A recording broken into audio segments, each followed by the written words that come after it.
Welcome to the Leadership Conversations podcast. I'm your host, Jono White. I'm the founder and principal consultant of Clarity.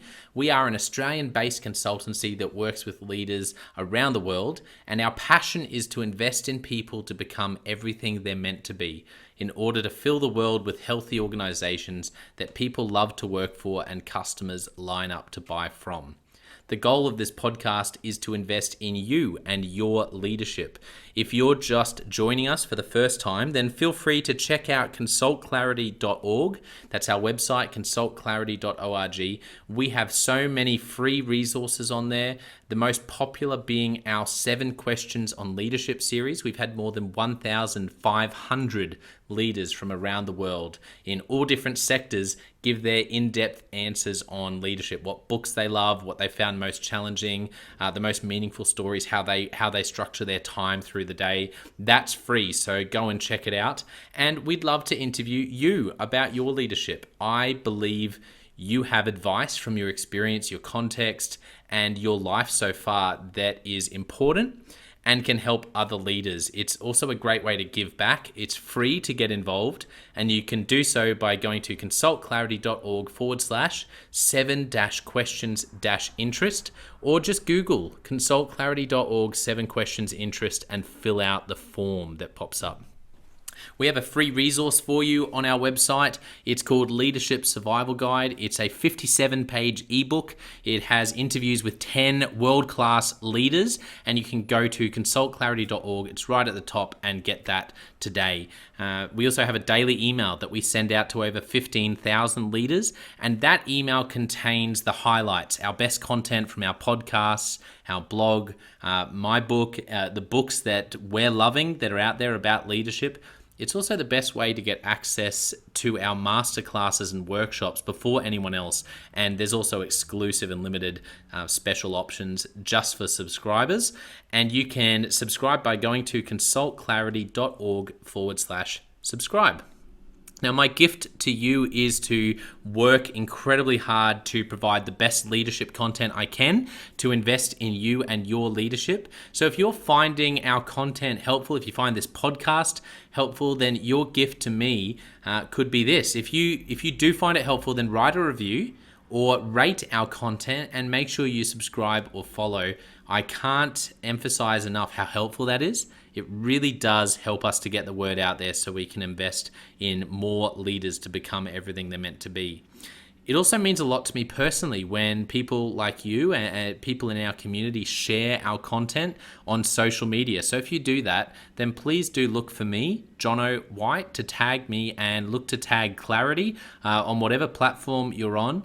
And our team, including me, I'm always looking to see when people have mentioned us so that I can engage with you. And also we look at sharing content. So if you write something about something we've done, there's also a good chance we'll share that with our followers. So if you could do that, that is a massive, massive help as we try to invest in as many leaders as we can around the world. Last of all, you can check out my book about how to deal with difficult people even if you hate conflict. It's called Step Up or Step Out. It's available on Amazon. You can just look up Step Up or Step Out Jono White, or you can go to store.consultclarity.org/book and check it out there. I have coached leader after leader after leader, and in more than 50% of the sessions, this topic comes up. How do I deal with this person? I'm finding it really difficult, and I just want to find a way that doesn't blow up to just to have a difficult conversation, to lead them better. How do I do that? There's a 3-step process that I outline in this book that I believe can help you. Okay, let's get into today's episode of the Leadership Conversations podcast. Enjoy.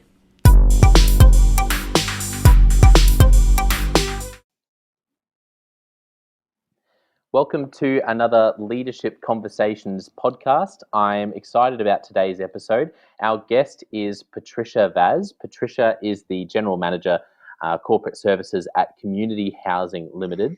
And as the General Manager in this role, Patricia has over 15 years of specialised experience in growing, collaborating and improving business services across Australia and internationally. Extensive experience in the not-for-profit sector, delivering a broad range of services within organizational and legislative frameworks, and particularly passionate about working with organizations with a real purpose, managing change, optimizing operations, and improving leadership, creativity, and innovation capabilities. Patricia is tertiary qualified, has an MBA in international management, and is also qualified in change management, Agile Prince 2 certified, and highly adept at collaborating with senior executives and boards. And she's also a member of the CEO Institute, awarded certified CEO provisional status in October 29. She was awarded scholarship for Advanced Leadership Program, Women in Leadership Australia 2019, and for Executive Leadership Program with McKinsey Academy 2020. I'm particularly excited, I have to say, about having someone so passionate about the not-for-profit space, because I think that's an area I share a passion with. So, Patricia, welcome. Thank you so much, Jono, for having me. I'm very excited to talk to you about leadership, one of my favorite subjects ever. Yeah, I so enjoyed having a quick chat before we pressed record. And for anyone who really enjoys today's episode, there's also the 7 questions on leadership that Patricia has answered previously at consultclarity.org that you can go and look up. And there's some gold there. I'm sure there'll be some of those things that we'll mention today as well. But yeah, it's great to have you on the podcast. And to start with, the whole point of the Leadership Conversations podcast is for people to be able to listen in, and like we're sitting around having a coffee, chatting about leadership and chatting about your story, Patricia. So why don't you tell us your story of how you became a leader and some of those moments along the way that might have particularly shaped you to become the leader you are today. Thank you, Jono.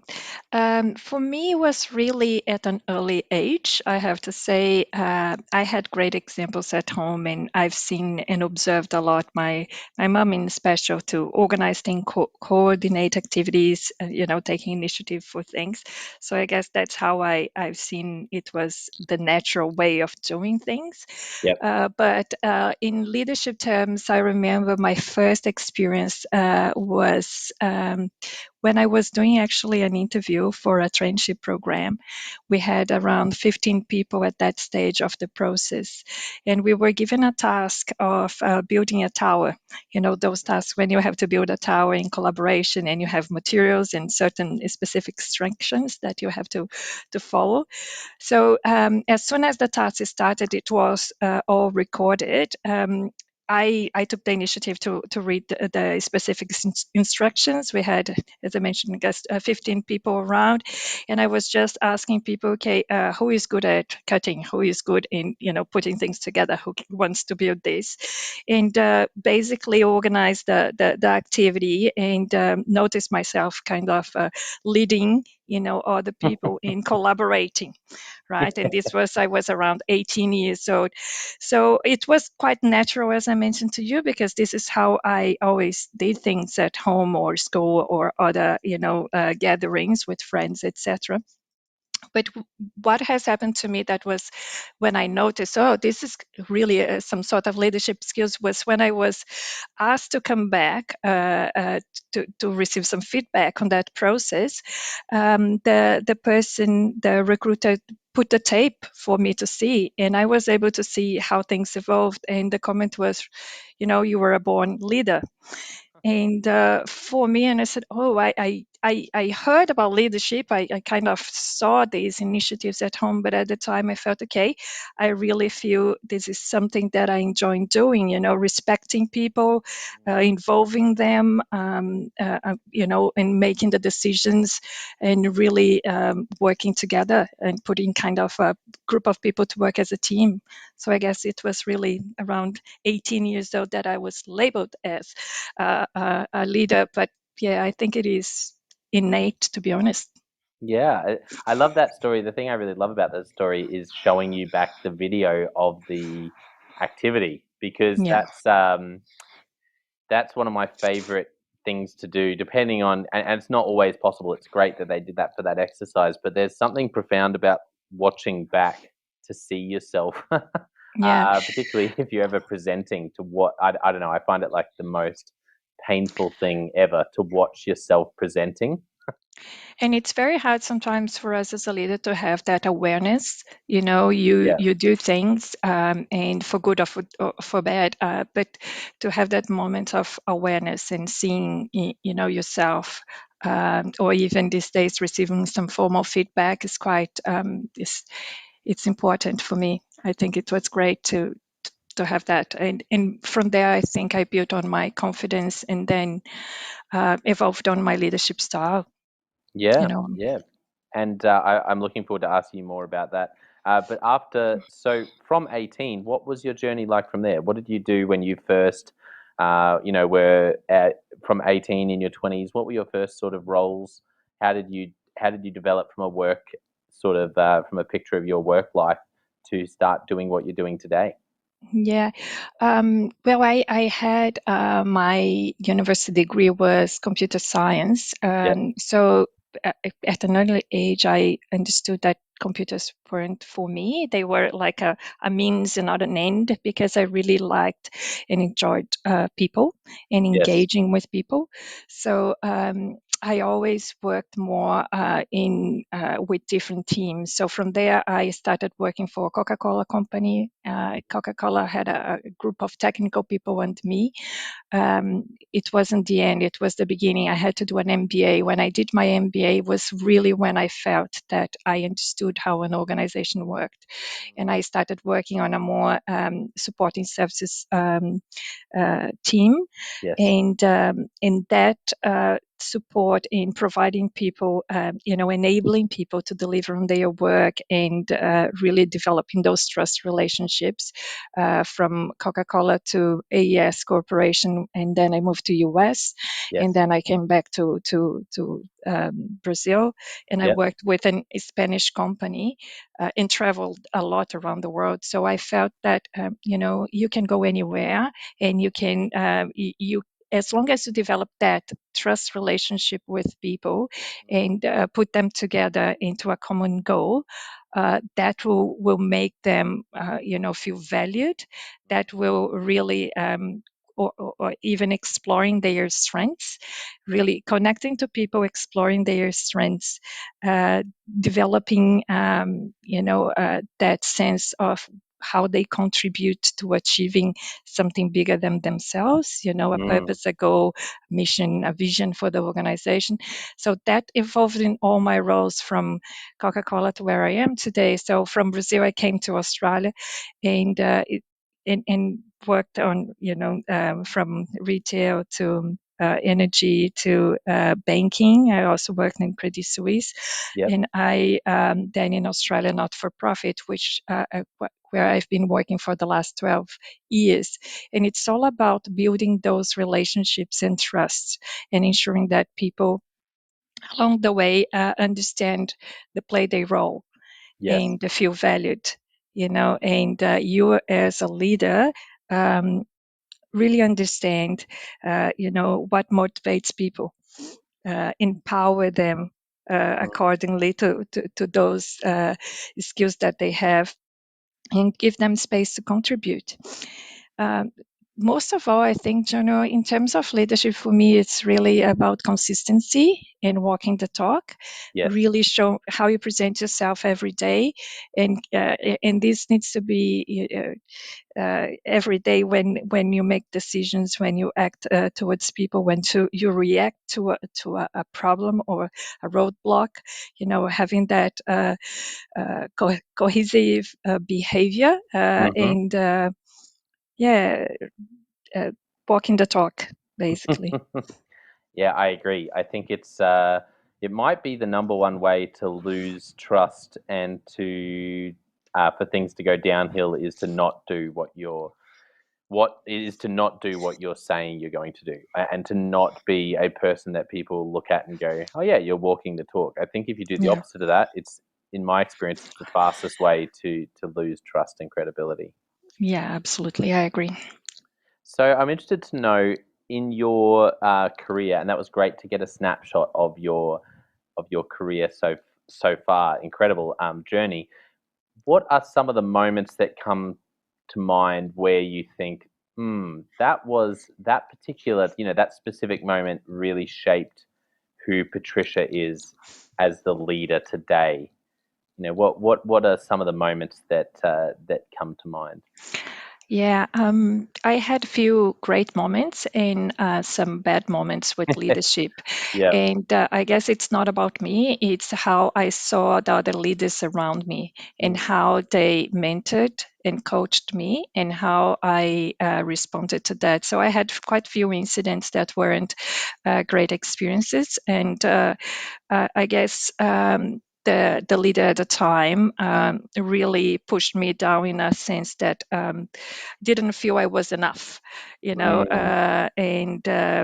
which is quite damaging for mental health. And Yes. I guess what I learned, and it's for me, it's, as I mentioned before, it's always how you respond to this. And Yes. what I learned was really, this is not the kind of a leader that I want to be, and in how I guess I started being the leader that I wanted to have from there, and that one experience, and I had quite a few that, people misbehaving, hidden agendas, egos, and all happens as you grow in your career and you see and the politics. And so I guess what shaped me more was all these incidents that didn't go that well, because that's when I learned more.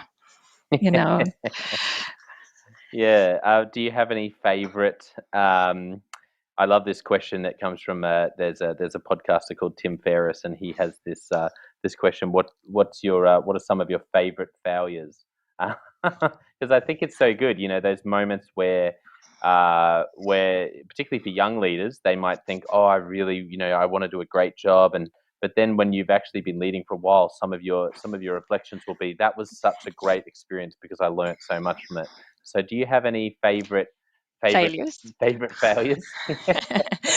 Yes, one of them was really on receiving feedback, in which the person, and I will give you two in that, and the bad one was the person giving feedback to me just really was quite, how can I say, direct in saying only the things that didn't work out. Yes. And basically did a graph going really downhill, saying this is your career from here, and Wow. that's the impact you're having. Mm. And at that stage, I think as a leader, I really think that it's important for us to make failures. And I don't even remember the failure, but I remember him talking to me, and the graph is quite in my mind. And I guess I want to instigate people to have some failures and learn from it, and that matter of failing fast. Yes. But I honestly don't think that the problem there was that big that needed that scene or that exposure, and that really challenged me as a person, as a professional, and mental health, which I recovered later, because what has happened there is what we spoke first. The trust was broken.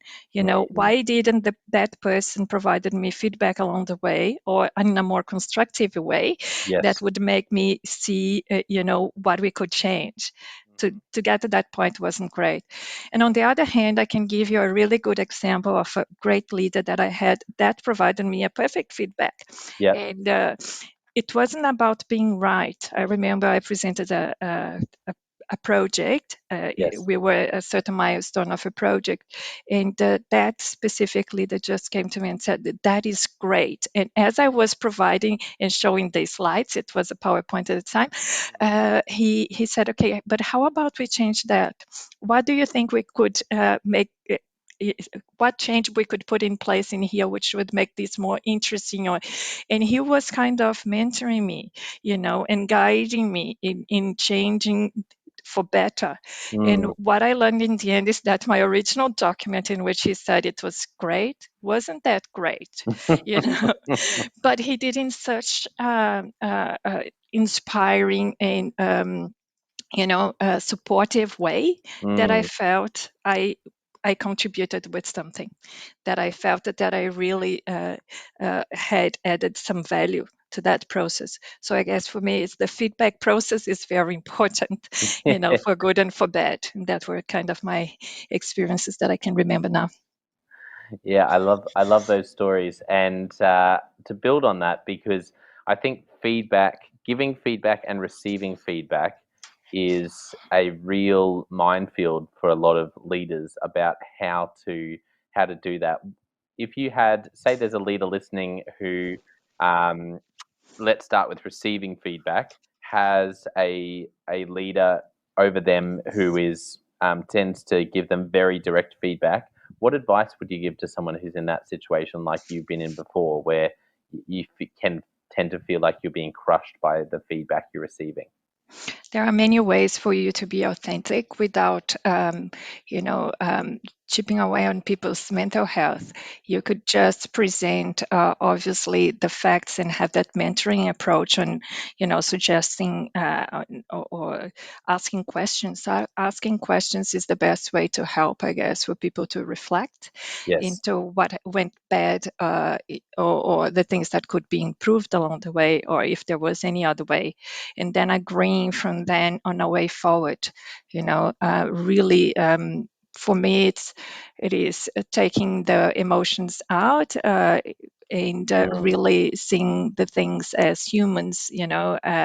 Connecting to that person in a way that it's you and me. There are something else here. It's not what we are trying to achieve, but how both of us can work better to achieve better results, and leaning on people's experiences and asking for inputs on how that experience could be improved, or the outcome could be better, and not simply providing the facts of what didn't work and using sort of what people say the blaming game. Mm. Yeah, that's great. There's some great ideas there. Do you have any favorite questions that you tend to ask a lot to the people you lead? If you think about it, are there any questions that are sort of Patricia's? If someone's on Patricia's team, they tend to hear this question a lot. I am very consultative. I don't have a specific one, that we could do, because for me, it's a really, for different projects, we might have, different questions. But I guess I use a lot of, what do you think is missing? Um, you know, um, Mm. have you considered all the options, or um, how we could see this in a different perspective, or even, what can you explain me the rationale you had when you took that action, or made that decision? um, you know why do you think, reflecting back, why do you think this happened, yeah, and what would you change now, and what have we learned individually, and what we could have changed that, next time we'll do differently. Yeah, there's some great questions. I love something I heard recently, and I can't remember where I heard it, unfortunately. Otherwise, I'd credit it. But they talked about coming into asking questions like Sherlock Holmes, and I Yeah. love that picture because we're so quick. It's such a problem when we come in with our, okay, this is what I need to say. If we can flip it and come in and truly, like, really try to understand, it makes what we then want to say, it gives us the context to speak into. It means there's often miscommunications that are little, that if we can catch them and go, okay, I didn't realize that piece of the puzzle, it makes Yeah. such a difference. Absolutely. I do have a staff member that is having quite a few issues with communication. And as you mentioned, communication, this just came to mind. Hmm. And the person cannot see, he sees that the others are, not hearing what he says, Mm. or not understanding, not getting the message right. But obviously, it's not the case, because we received quite few complaints on that. So really ensuring that, as there is a trend there, and showing the person, the there was this issue and it's real, asking the person to reflect, why this has been happening in the opinion, and obviously the current approach is not working, and asking how do you think we can, resolve this, or how do you think it could improve this communication issue, made the person reflect. For sure, made the person reflect, and he came with some ideas. He came with some solutions, which I think it is going to be tried now. If it's going to work, I don't know, but it is much more. How can I say? If you have staff buy-in into the decisions, it's easier from there, because you're not saying it. This style of giving the answers does not do any favor for the business or for people. People don't want to hear. They want, I guess, to reflect. It's time to reflect and understand really deeply. Maybe as Sherlock Holmes, as I said, what is that led us to that situation and how we can change that. Yeah, yeah, that's so good. How do you?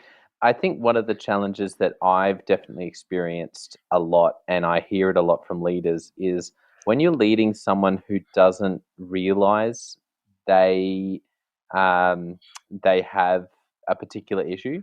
How would you approach that? So say there's someone. Let me put it in sort of real world. There's you're leading someone in your team, and you realize they really need to grow in this area, but you also realize they don't have that revelation themselves. How would you approach that? Because I get the feeling this might be something that you do pretty well based on how you unpack Yeah. some of your Um, thoughts. yeah, if the person just with the questions and evidence is still don't get it, what I really like and has worked for myself as well, is one of those personality tests. That there are so many that we use in terms of strengths and personality tests. So. If you want to use Myers-Briggs for personal growth, or Yep. Enneagrams, awareness, DISC, behaviors, all of those. But what I use and I like are those that have a 360 approach. So if you have those assessments in which, okay, maybe let's take to the next level. If you cannot see, and if you think it is me bringing this to you and others, let's broaden up a bit the spectrum and ask more stakeholders, about Yes. how they see you. So it is that self-assessment in which a person would really put how they see themselves. So their strengths and not so strong points, and then really send the same sort of questions for co-workers, so peers, how others see them, Yes. line managers, so up, direct reports, and sometimes you can even send to external people, as long as it's not your mom. That will always say that you're great.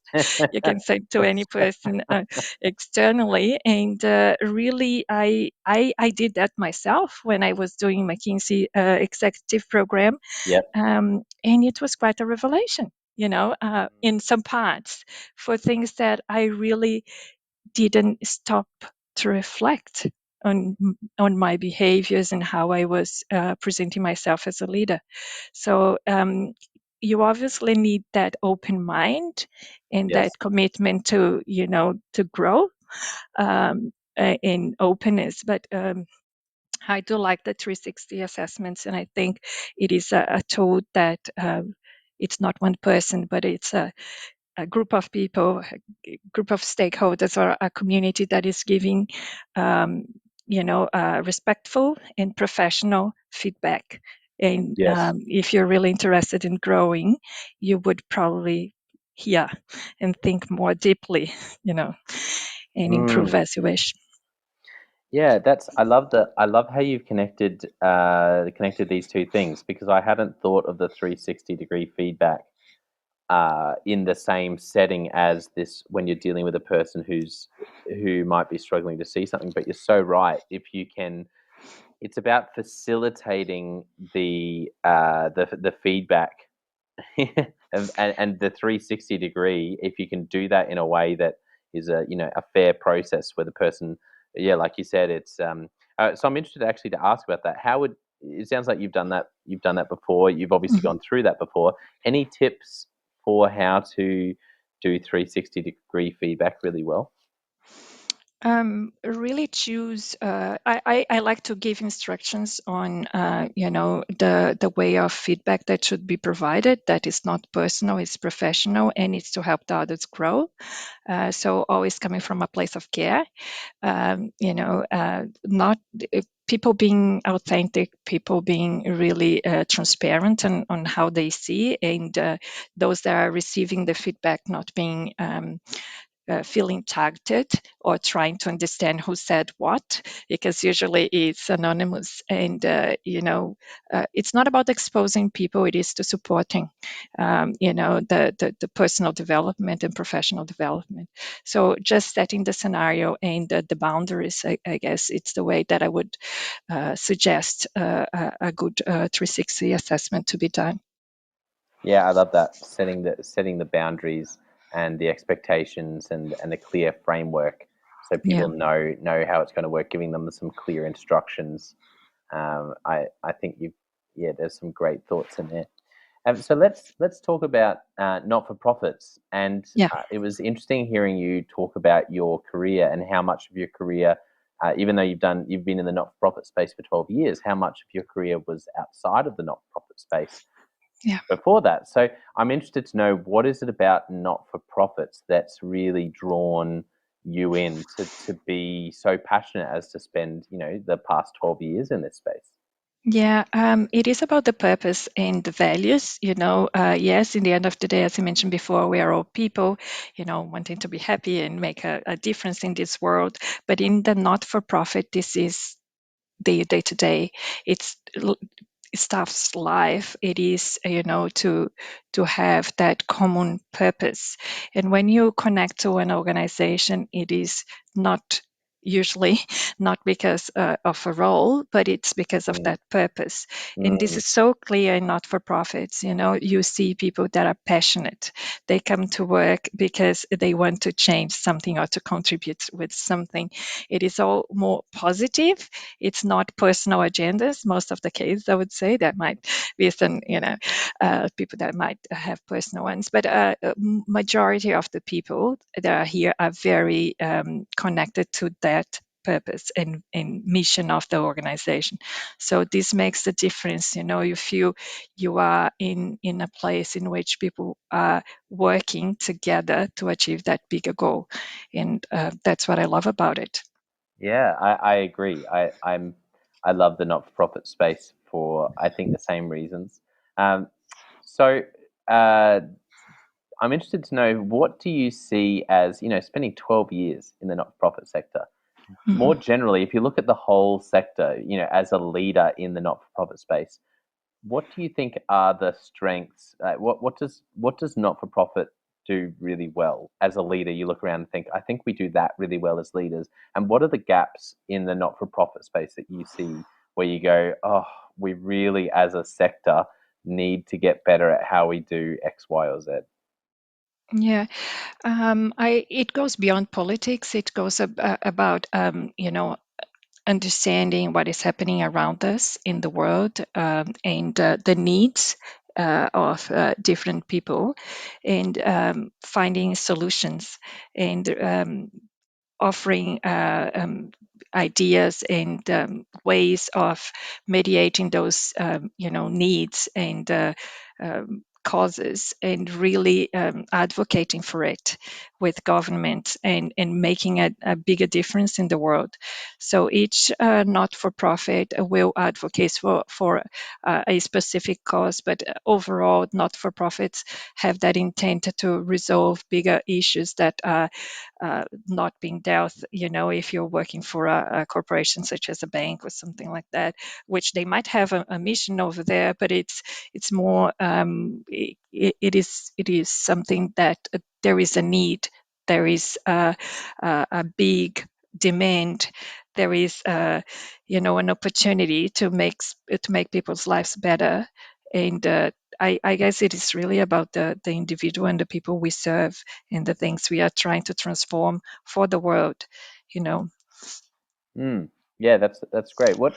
What do you see? So, say there's a young leader, particularly in the not-for-profit space, but let's say just a young leader who's starting out, and Mhm, they're sort of just working out what leadership is, like like you talked about, mhm, which I definitely remember for me having an aha moment that there was such thing as I'd heard the term, but it was when I experienced, oh, okay, there's something I really need to learn how to do here that I don't quite know how to do yet, which is how to lead people, and I really want to mhm. find that out.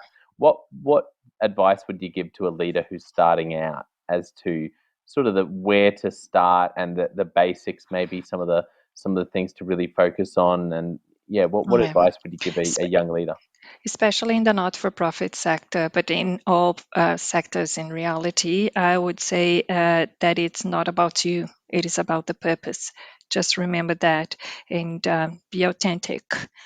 Listen to learn, really be clear to others on what you're trying to achieve and why.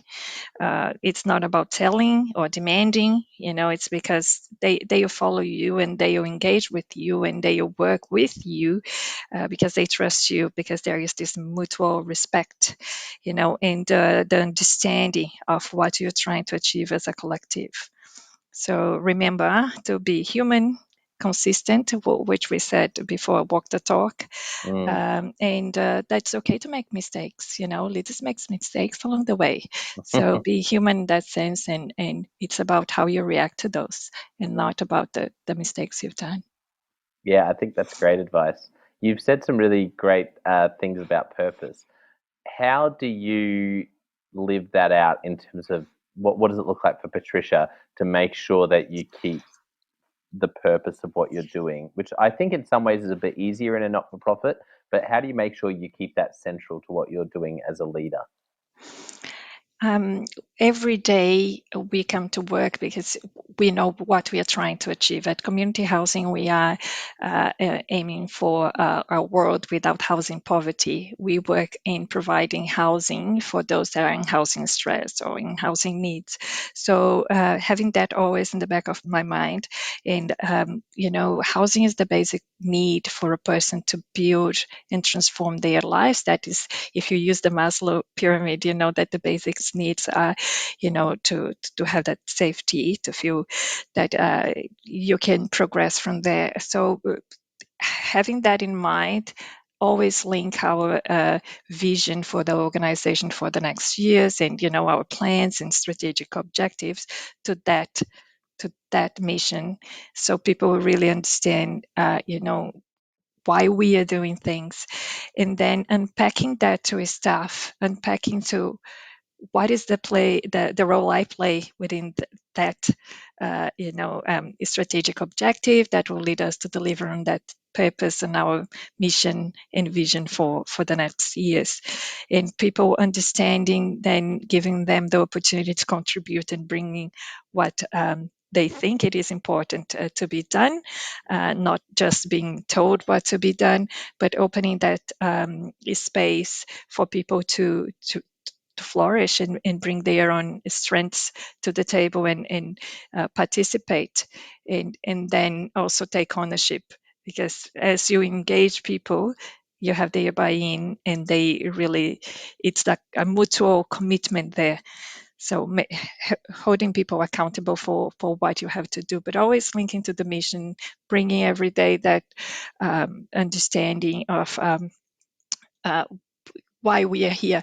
And if still that is not enough, I like really to explore some stories of our tenants, our customers, Yeah. how the organization has transformed their lives.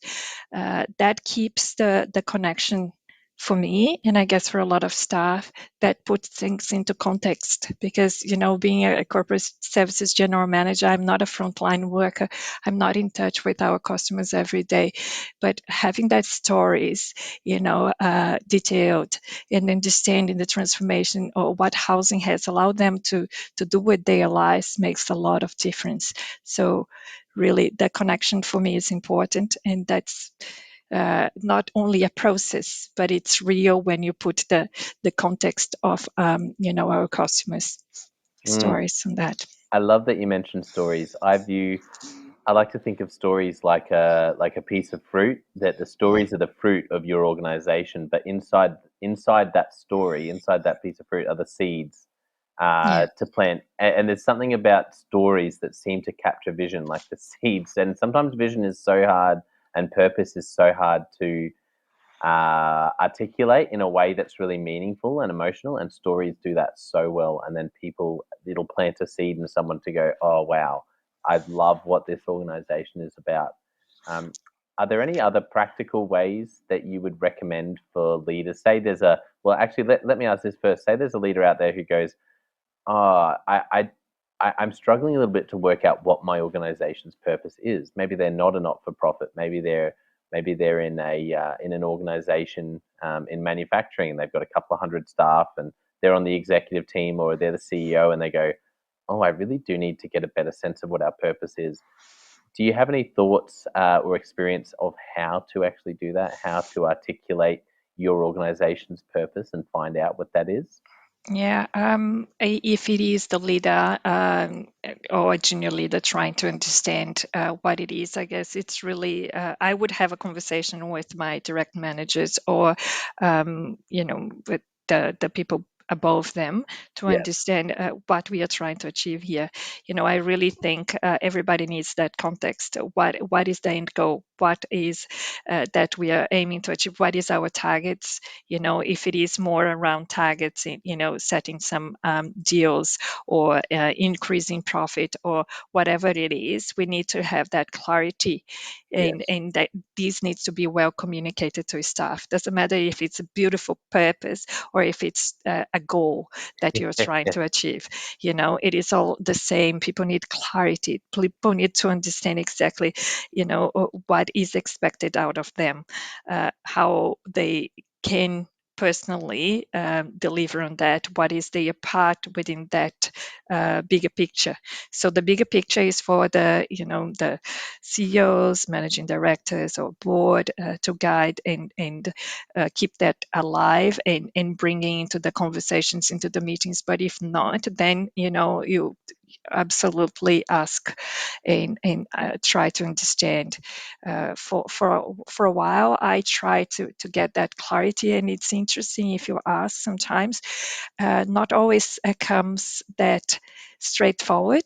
Mm, Um, I would say that for me it was confusing at times what we were trying to achieve, because people had different understanding yes. of how it looked like. So I was always trying to build what it was in a nutshell. So I would talk to different stakeholders or different managers to see from their perspective, and I guess this happens more when there is different geographies, because different geographies might have different goals and or projects. So it can be as limited as some milestones that you're trying to achieve for a specific project.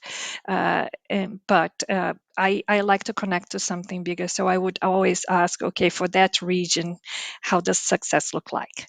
Yeah. Yes. What why we are doing this. So yeah, and what are the measures of success at the end of the day? And yeah, this can be, as I said, as limited or as broad to the big organizations.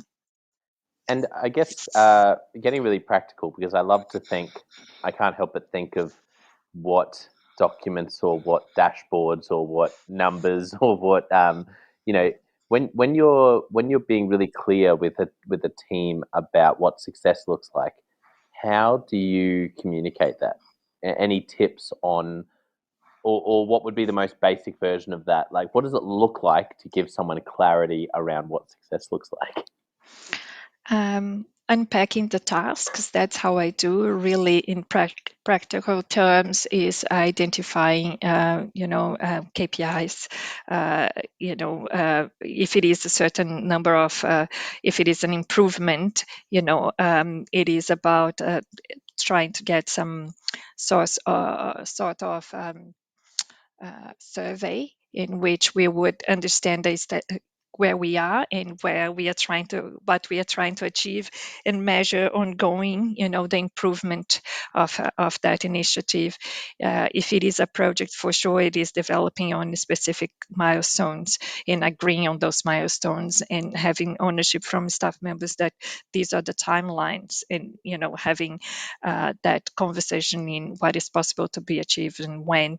So it is really case by case, but unpacking the bigger problem into specific tasks, and identifying stakeholders that will undertake those tasks as their own personal activities, and taking ownership of those, and putting some KPIs or some measures in there to understand, if it was delivered or not, and by when, and with quality or not, or within budgets or not.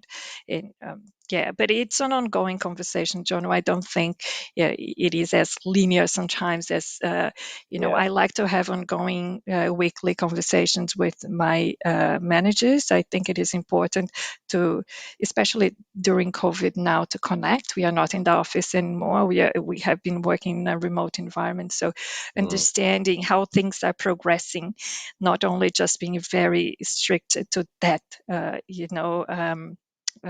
specific milestone, but that we are trying to achieve, but really understanding how things are progressing, and is there any roadblocks, and facilitating how we can deliver that, and overcome the roadblocks as a group, and moving forward, so yeah, I'm not sure if I've given you the tool, but it is a process basically and it's a conversation in which you try to measure the progress as you move along, as long as you're walking forwards and you are getting closer to that target. Sometimes there are things that you can negotiate. Sometimes there are things that you cannot. Yeah, that's right. Someone said recently to me about how leadership is so much around supporting, and that word's really growing on me because I think it's such a helpful lens. Like you just unpacked it really well. If you come in with a support mentality, like how can I support you? Yeah. I think as a leader, if you can be really clear and really supportive, Yeah, it's such a big part of the challenge, right? absolutely. Support people to evolve, to grow, to think by themselves, to become leaders themselves, empower staff, really, and allow them to make mistakes and grow from it.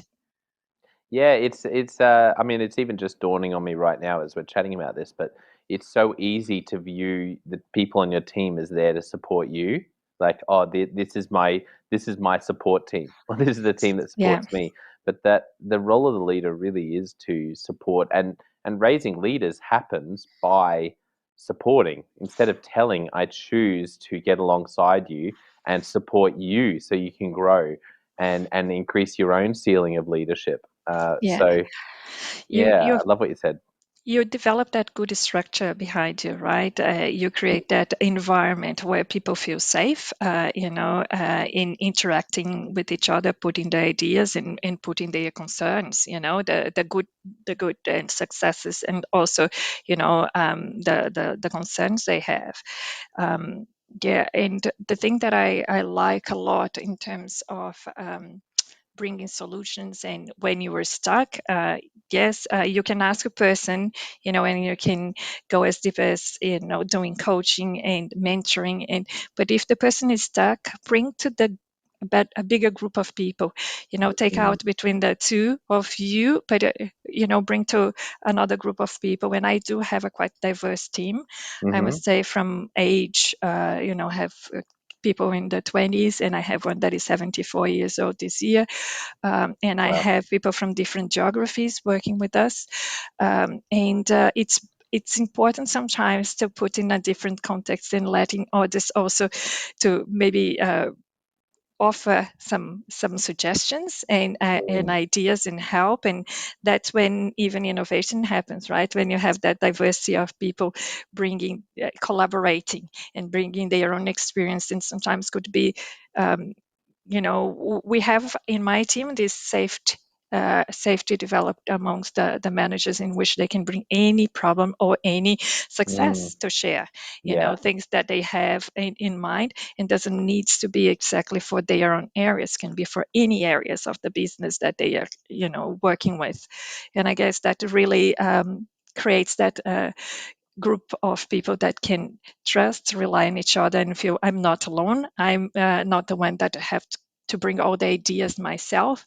I can maybe share and get some inspiration from others. Yeah, I think you're right. I think there's so much power in collaboration. Collaboration is a leader's friend, and a team is. I feel like I chat to a lot of leaders who are struggling to hold people accountable, and I feel like one of the things I say a lot is, well, how much have you built the team that you're leading? Because this person's one member of the team, but I think when you have peer-to-peer accountability, as Patrick Lencioni talks about, the author, this idea of peer-to-peer accountability, where you actually build a team where people do feel safe to bring their problems, to have robust discussions, to actually share successes and know people are going to celebrate them and not feel threatened by them. When you can create that in a team of people, it actually creates this effect where it makes it so much easier for you to deal with the individuals, because it's not just the two-way communication with them. You're also leveraging other members of the team who will be helpful in growing that person and investing in them as well, as a Yeah, group. absolutely. But that also requires an open mind for the team members. There are some members that I've along way my leadership career, I felt that they really didn't want to be part of that team, or they would say their style was not that. They prefer to have that individual conversations, and that was it. And I feel it is when the person doesn't have that growth mindset that this happens, when the person is stuck into one way of doing things. So the old ways, Yeah, didn't want to jump into those group conversations. I think it was fear of being exposed, fear of not being good, or having to change the way things are, and yeah, fear of change, basically. So for you to bring those people along, I guess it takes a while sometimes, and it's another process itself. But it is really, as a leader, you need to understand, the different styles and personalities that you have within the team, and really adapt your communication style to engage. And sometimes it is okay to not engage, and sometimes these people they will choose to leave or move to a different team in which they feel more comfortable.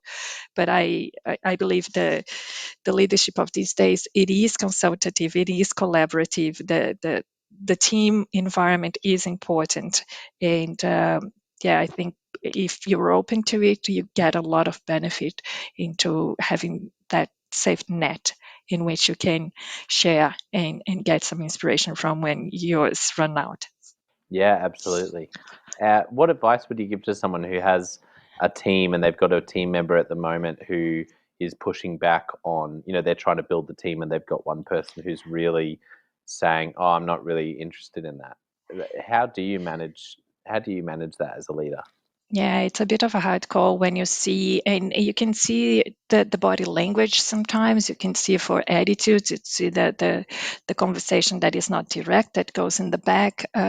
I am quite direct with the person, in a sense that I have one to one saying, I've noticed this. These are the things that I believe it's not okay. We do have in my team, we develop kind of our team values, how we want to, in our team culture, how we want to present ourselves to the organization. And I try to align to that, and I say this is not working, and having the conversation with the person, really to say this is what we are trying to achieve, and this is how this is where you are. We have this gap between your behavior and the team's behavior, and what's going on, and what do you think we could do? Is this something that you are open to? It sometimes could be a stage in life that people there are so many things that influence how we behave these days, and having that conversation and understanding what is driving them to be that way is a good way of starting. But if it's purely, the person could be in fear of something, or not feeling that they can contribute, or the options could be many. So I guess if there is a performance plan maybe to be developed there, that could be a good idea if the person is on board to develop those skills, or to add the behaviors. But I guess close monitoring as well, in calling out when that behavior was observed by you and others, and really saying this is the culture that we want to create here, and I need to know if you're on board or not, and if so, then have some specific milestone for that person to join the group and collaborate. Or if worst case scenario, really let's do what we have to do and do the performance management plan, right? That's how things work in Australia. If it was in Brazil and other countries, I would say you're out. Yes. Sorry, it's not working. This is not what we need, because depending on the stage of where we are as a business and as of an organization, there is a group of people and skills and capabilities that we need to serve that purpose, to serve that end goal. And if you're not there, either you develop it, or it's no point. So Yeah, that's right. It's but I think there's some great wisdom in what you shared. For international listeners who might not be familiar with Australia, I think I'm always fascinated by how different legislation works in different countries when it affects people management, because people management's already tricky enough, and then trying to actually apply to make sure you're doing the right thing legally is, I personally find it's really hard.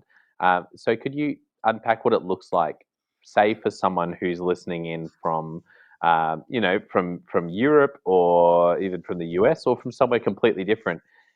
How yeah. does In Australia, how does it work if someone sees someone and goes, I need to performance manage them legally, in terms of warnings, and how does it work in Australia uh, Yeah, for as opposed someone to to do that? others. Yeah. Yeah, yeah. um, uh, for sure. So in Australia, what I struggled a lot when I arrived here 13 years ago or Mm, so, was that the legislation is very protective of the staff member, the employee.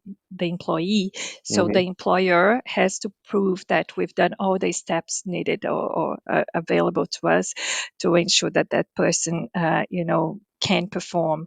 Yes. And that is around really having the informal conversation first. Obviously, it depends on what is the matter at hand, but if it is an underperformer person, Hmm.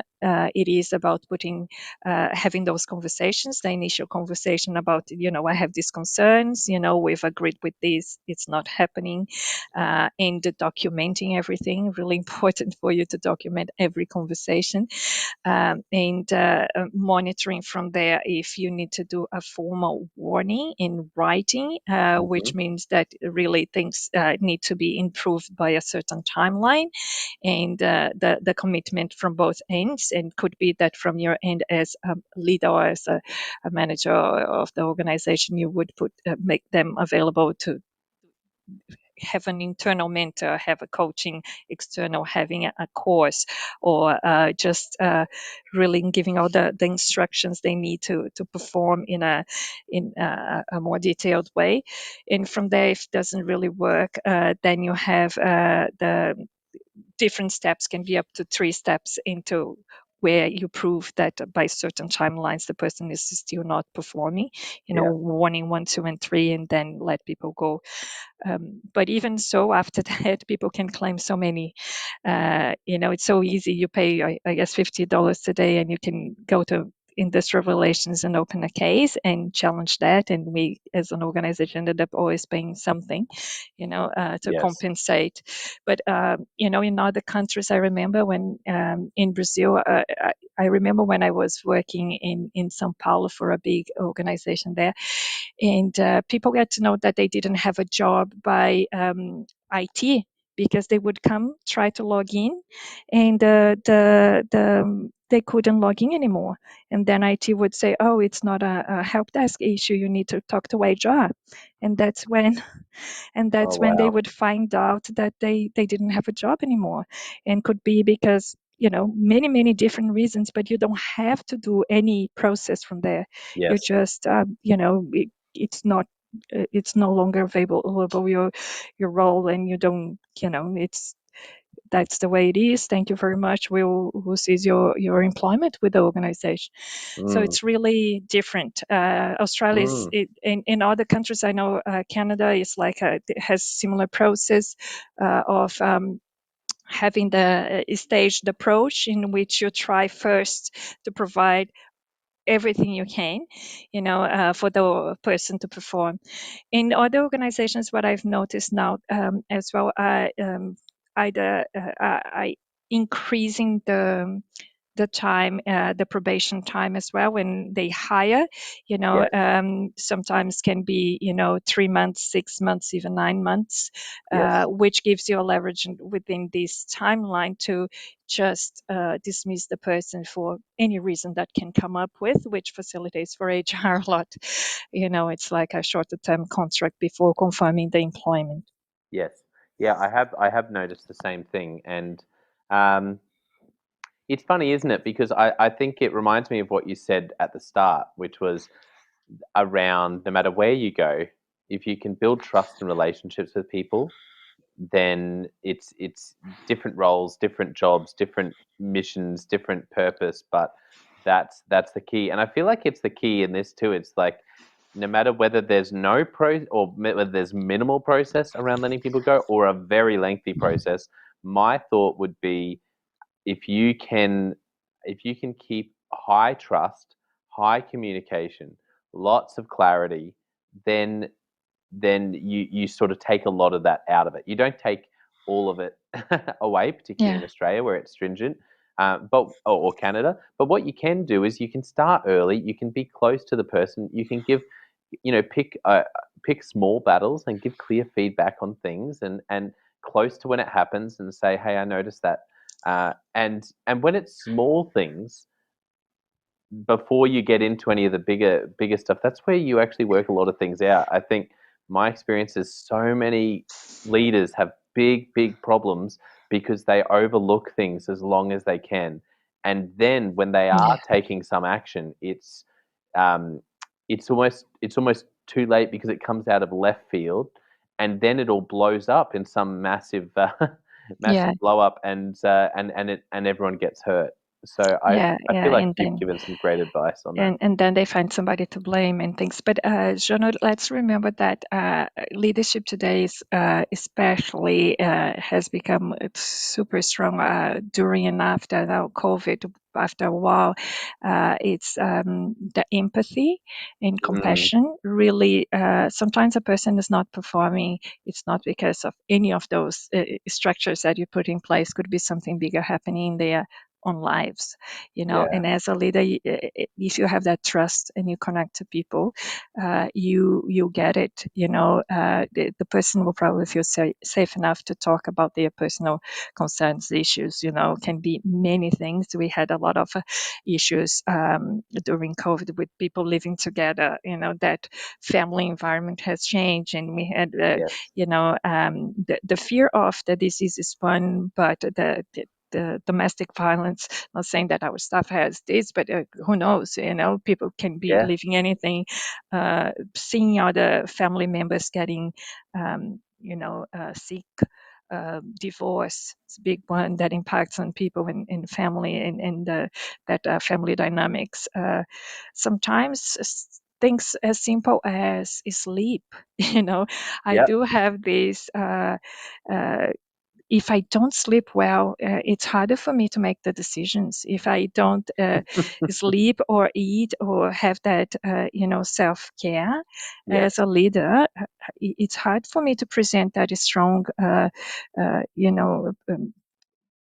image and really inspire others. So I guess there are so many aspects that sometimes you have to be aware of and when we are developing this. Nothing that this will allow people to just not deliver, but you'll be more compassionate. You have alternatives there in which you can offer an extra support. Not for profits in Australia, you could have an EIP, which is support, emotional, social, and mental health support to staff, a program in which they can talk to psychologists, psychiatrists, and Yeah. explore all the support that in the organization they wouldn't have in a very confidential way.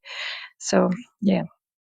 I think that's a wonderful point to finish on, because it does come back to compassion for people. And I think for all of us, that our favorite leaders, the greatest leaders that we've been led by, there's been a real sense that they actually care about us and they're really concerned about us and want the best for us. And I think just being that leader and having that compassion is so powerful. It's such a powerful thing in leadership, and it yeah. Is there anything else you wanted to add before we finish up, Patricia? No, all you said is absolutely right. If I do a pause and I think a little bit in a moment of reflection of what are the leaders that most inspired me, or I really would like to be like them. It's those that were human, that were empathetic, and those that really provided me with constructive feedback and mentored me to grow and to be the best version of myself. So that's what I that's my goal as well, to every day come to work and connect to people, ensure that they have the support they need to be the best versions of themselves at work. Yeah, wonderful. I couldn't have said that any better. And well, thank you so much for coming on the podcast. It's been just a pleasure to get to know some of your story and to also chat about so many fascinating topics around leadership. Thank you so much for having me. Cheers. Well, that brings us to the end of today's Leadership Conversations podcast episode. Another big thanks to Patricia Vaz, our guest today. And if you are interested in more of this sort of content, make sure you go to consultclarity.org. We've had more than 1,500 leaders complete our 7 questions on leadership. And we have a number of guests lined up to be on the Leadership Conversations podcast in coming weeks and months. So make sure you subscribe, follow wherever you are, because we've got some really exciting episodes ahead. Thanks for listening and have an amazing day. Looking forward to connecting next time.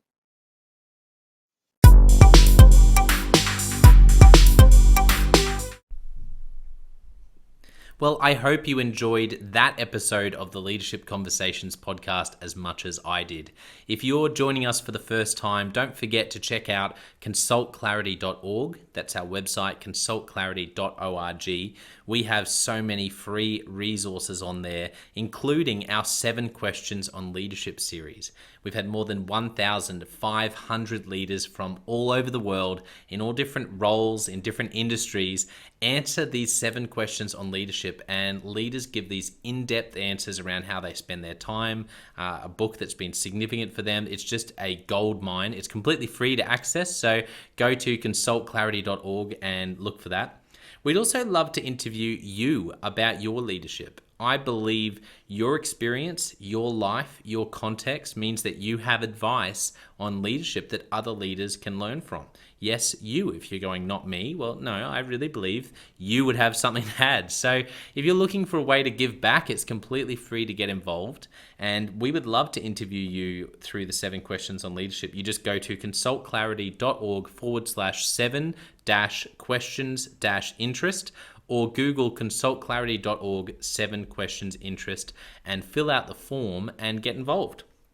We have a free resource on our website called the Leadership Survival Guide. It's a 57-page ebook, 10 world-class leaders giving their thoughts on leadership, and that's completely free. It's available on our homepage, consultclarity.org, right at the top, so make sure you go and get that and download it today.